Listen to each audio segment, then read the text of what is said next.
श्री कल्याणदास जी। भक्तों का पक्ष लेना तथा उदारता पूर्वक सबसे व्यवहार करना, इन दोनों बातों को श्री कल्याणदास जी ने जीवन भर निभाया। ये श्री जगन्नाथ जी के सेवक थे और सेवा करने में बड़े चतुर थे, अतः भगवान को बहुत ही अच्छे लगते थे। भगवान ने इन्हें अपना नित्य प्रिय पार्षद मानकर अपने पास बुला लिया।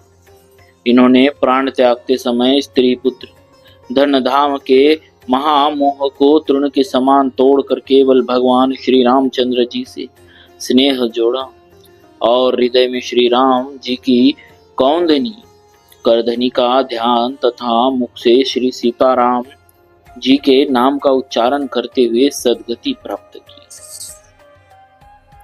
श्री कल्याणदास जी संत सेवी सदगृहस्थ थे।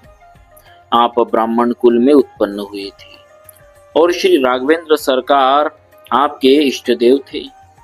आपके पवित्र हृदय में श्री सीताराम जी का निवास था। संतों को आप भगवान का साक्षात प्रतिनिधि मानते थे। एक बार आपके यहाँ कन्या का विवाह था। जाति बिरादरी के साथ साथ संतों को भी आपने आमंत्रित कर रखा था। जब भोजन का समय हुआ तो आपने संतों की पंगत पहले करा दी। इससे अन्य ब्राह्मण लोग बड़े असंतुष्ट हुए और आपको बुरा भला कहने लगे। उन लोगों का कहना था कि इन साधुओं की जाति पाति का कोई पता नहीं है, आपने इन्हें कैसे पहले खिला दिया। इस पर आपने सबको समझाते हुए कहा कि संतों का अच्युत गोत्र होता है और ये विश्व का कल्याण करने वाले होते हैं। संत धराधाम पर साक्षात भगवान श्री हरि के प्रतिनिधि होते हैं, अतः उनके पहले प्रसाद ग्रहण कर लेने से आप सबको असंतुष्ट नहीं होना चाहिए। इस प्रकार की इनकी संतनिष्ठा देखकर अन्य ब्राह्मण भी प्रसन्न एवं संतुष्ट हो गए। आपके यहाँ संत सेवा चल रही है सुनकर और भी बहुत से अनामंत्रित संत भी आपके यहाँ आ पहुंचे। यह देखकर बिरादरी के लोग कहने लगे, अभी आपके घराती और बराती बाकी ही है। अगर आप इन अनामंत्रित संतों को भोजन करा देंगे तो उनके लिए क्या बचेगा। इस पर आपने कहा, चिंता करने की बात नहीं है, संतों को खिलाने से कम नहीं पड़ता, सारी पूर्ति प्रभु राम जी करेंगे। यह कहकर आपने सब संतों को भोजन करा दिया।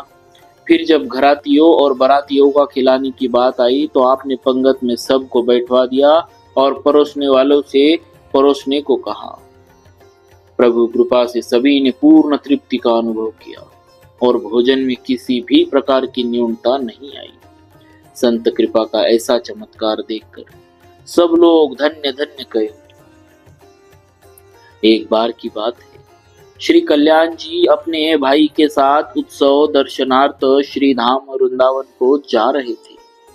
मार्ग में आपने देखा कि एक दुष्ट धनी सरावगी एक दिन वैष्णव को कुछ पैसों के लिए डांट फटकार कर रहा है, दुख दे रहा है। यह देखकर आपको बहुत दुख हुआ।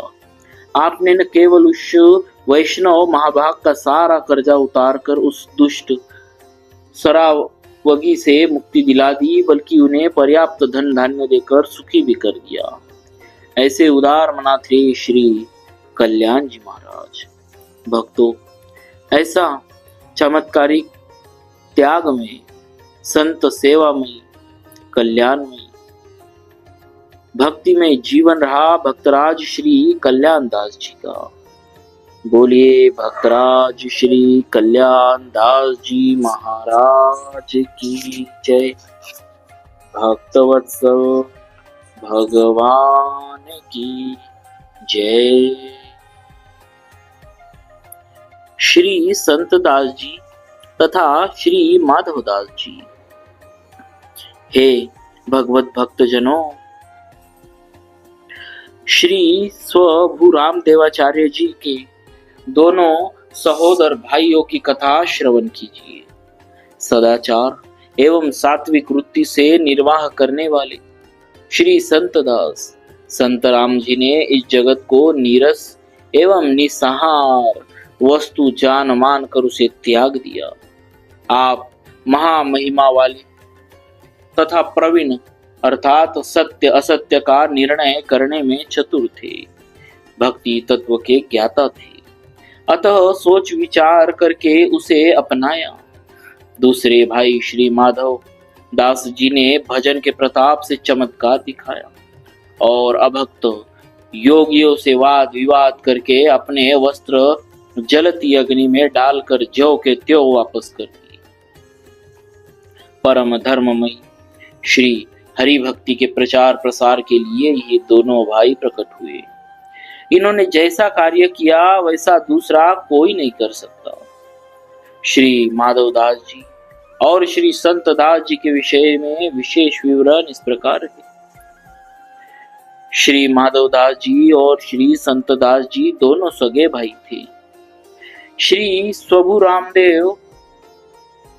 स्वभु रामदेवाचार्य जी के आशीर्वाद से इन दोनों का जन्म हुआ था। एक बार श्री माधव दास जी ने नाथपंथी एक योगी के शिष्य एक राजा को दीक्षा देकर वैष्णव बना लिया। इससे वह कनफटा योगी बहुत नाराज हुआ और बोला कि तुमने ऐसा क्यों किया? आपने कहा, ब्रह्मा, शिव और इंद्र आदि से पूजित होने के कारण विष्णु भगवान श्रेष्ठ है। उनके चरणों से गंगा जी की उत्पत्ति हुई, जो त्रिलोक तारिणी अगहारिणी है। अतः किसी भी देवी देव के उपासक को विष्णु भक्ति का उपदेश देना उचित है। इससे वे देवगण अप्रसन्न नहीं होते। इस संबंध में जोगी ने श्री माधव दास जी से बहुत वाद विवाद किया, पर इनसे नहीं जीता। तब बोला कि हम अपने कानों की मुद्राएं और सिंगी को अग्नि में डालते हैं, तुम अपनी कंठी माला को डालो। जिसकी वस्तुएं जल जाए वह हारा और जिसकी न जले वह जीता माना जाएगा। श्री माधव दास जी ने कहा, तुलसी माला को हम अग्नि में नहीं डाल सकते, हम अपना वस्त्र डालेंगे। अग्नि में डालने पर जोगी की मुद्राएं और सिंगी जल गई, पर इनका अचला नहीं जला। हार कर उसने चरण पकड़े, क्षमा प्रार्थना करके अनुयायी बना। उस योगी में अग्नि स्तंभन सिद्धि थी, कई स्थानों में उसका प्रदर्शन कर चुका था, अतः उसे अहंकार था। भक्ति के सामने माइक सिद्धियां व्यर्थ हो जाती है, इसीलिए वह हार गया। उन दिनों हरियाणा में नाथों का प्रभाव था, वे वैष्णव संतों को टिकने नहीं देते थे। एक बार कई लोगों ने आपकी भजन कुटी में चारों ओर से आग लगा दी, पर कुटी नहीं जली। भक्ति के ऐसे प्रभाव को देखकर बहुत से लोग आपके शिष्य बन गए। एक बार श्री संत दास जी के मन में उत्कट वैराग्य उत्पन्न हुआ और ये जंगल में जा विराजे। संसारियों से आप कुछ भी प्राप्त करने की आशा नहीं करते थे। बहुत से ग्रामीण लोगों ने आपसे आकर कहा कि आप चलकर गांव में रहिए, वहां आपके भोजन आदि का यथोचित प्रबंध हो जाएगा। यहाँ जंगल में कुछ भी प्रबंध नहीं हो सकता है। श्री संत दास जी ने कहा, मुझे तो श्री गोविंद जी की आशा है, आप लोग मेरी चिंता न करें। यह सुनकर गांव के लोग निराश होकर चले आए। आप वही भजन में मग्न रहे। भगवान ने नगर के हाकिम को आदेश दिया कि मेरा भक्त वन में बैठा है, उसकी सेवा करो। उस हाकिम ने बहुत से मिष्टान पकवान लाकर आपको भोजन कराया, समीप में चौकीदारों को नियुक्त किया। इसके बाद आपकी महिमा बढ़ी, अनेक लोग दर्शन करने और उपदेश लेने आने लगे। इस प्रकार आप दोनों भाइयों ने परम धर्म का विस्तार किया। भक्तों, ऐसे चमत्कारी त्याग में भक्ति में जीवन रहा भक्तराज श्री संतदास जी तथा भक्तराज श्री माधव दास जी का। बोलिए भक्तराज श्री संतदास जी महाराज की जय। भक्तराज श्री माधवदास जी महाराज की जय। भक्तवत्सल भगवान की